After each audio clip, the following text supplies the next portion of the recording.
Welcome to the second part of our tutorial series on how to enter a closed deal.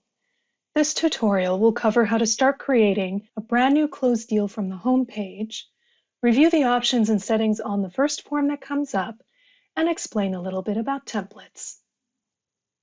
There are a few different ways to create a new closed deal. We're going to start at the home page. The Deals menu at the top includes a Closed Deals option with a green plus sign next to it. Anytime you see that green icon, it means you can create a new record.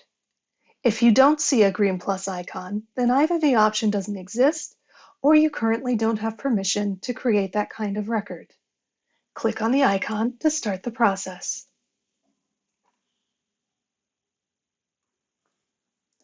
The form that pops up is going to gather the information the system needs for a very basic closed deal record.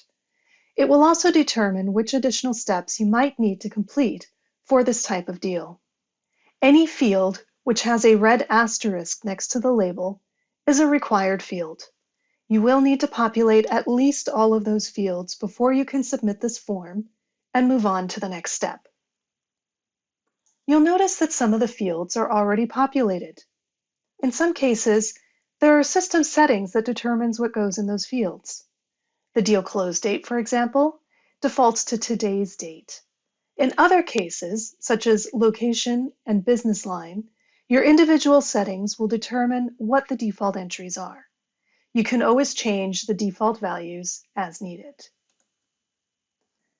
Deal type is a customizable pull-down that will list the various services your firm provides for which you bill commissions and other fees, such as landlord rep, tenant rep, investment sales, and so on. When you select a deal type, the appropriate comp type should be selected automatically. The comp type determines what kind of record the system will create, a lease comp, a sale comp, or a generic deal that doesn't create a comp.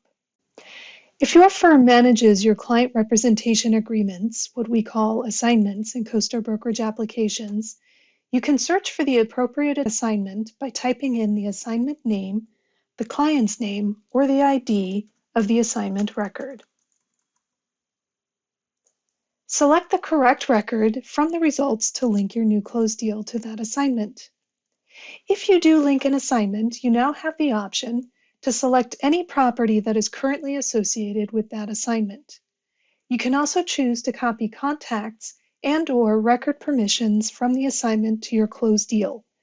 Those options are checked by default to save you time later. The Show More option tells you that there are more fields on this form. They're usually less important or may already be populated with a default setting that is seldom changed. Click anywhere on the Show More line to see those fields. In this case, we have an option to assign this deal an internal ID or reference number, such as a file number or code. You can use letters and numbers in this field.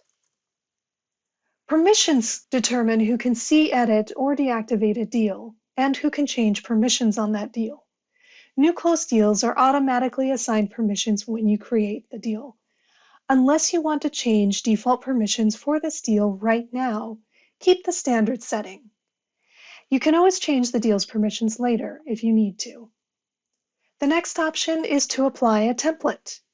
Templates allow you to set up a predefined list of deal contacts, such as a team of brokers and staff who commonly work together, tasks, and milestones.